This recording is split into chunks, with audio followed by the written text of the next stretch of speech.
Nakauwi na po ng Pilipinas si dating DPWH Secretary Manny Bonoan na isinasangkot sa maanumalyang flood control projects.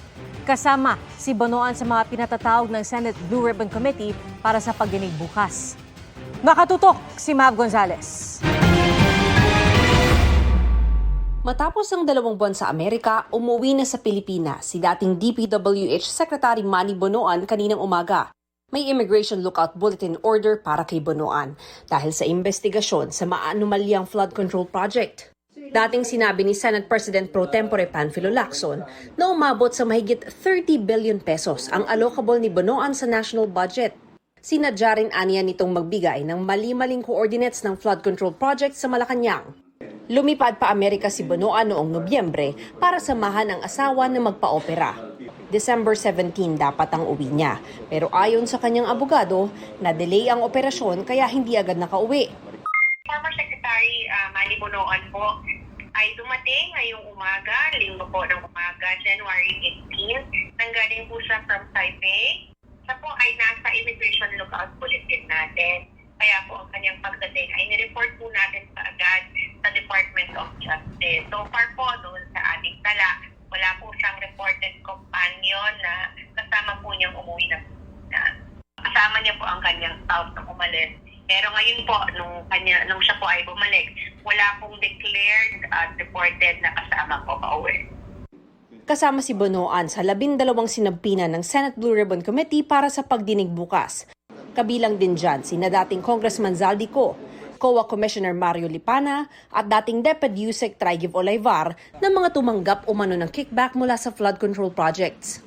Ayon kay committee member Senator Kiko Pangilinan, malaki ang papel ng Blue Ribbon. Ngayong hindi makapagpatuloy sa trabaho ang Independent Commission for Infrastructure dahil sa kawalan ng quorum, matapos magbitiw ni na dating Public Works Secretary Babe Singson at Executive ng SGV na si Rosana Fajardo. Tip of the iceberg pa lang dahil 'di ba Bulacan. Pero habang hinihiring kasi natin, marami ang mga nagpapadala ng mga text messages. Tingnan din niyo yung Cavite, tingnan din ninyo yung Pangasinan. Parang nasa transition tayo. Wala nang ICI, wala nang quorum. Opo. At hindi naman na ipapasa pa itong Independent People's Commission. Although of course, ang sinasabi ng ibang mga legal experts, nandyan naman talaga yung ombudsman, which is in the DOJ.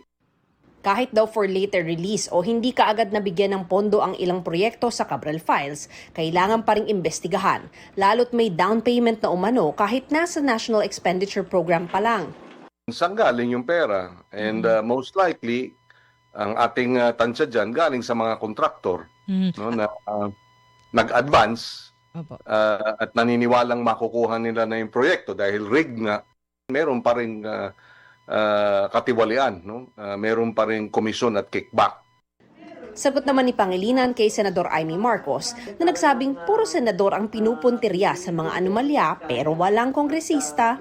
Inimbitahan silang lahat, di ba? I think 17 ang inimbitahan nung huring hearing. So we can tackle that again bukas. Hindi, dahil nga, sinasabing hindi binibigyan ng pagkakataon na maipaliwanag itong mga sangkot na kongresista. Hindi naman din totoo yun dahil nga inibitahan sila. Hindi sila humarap. Para sa GMA Integrated News, Mav Gonzalez, nakatutok, 24 oras.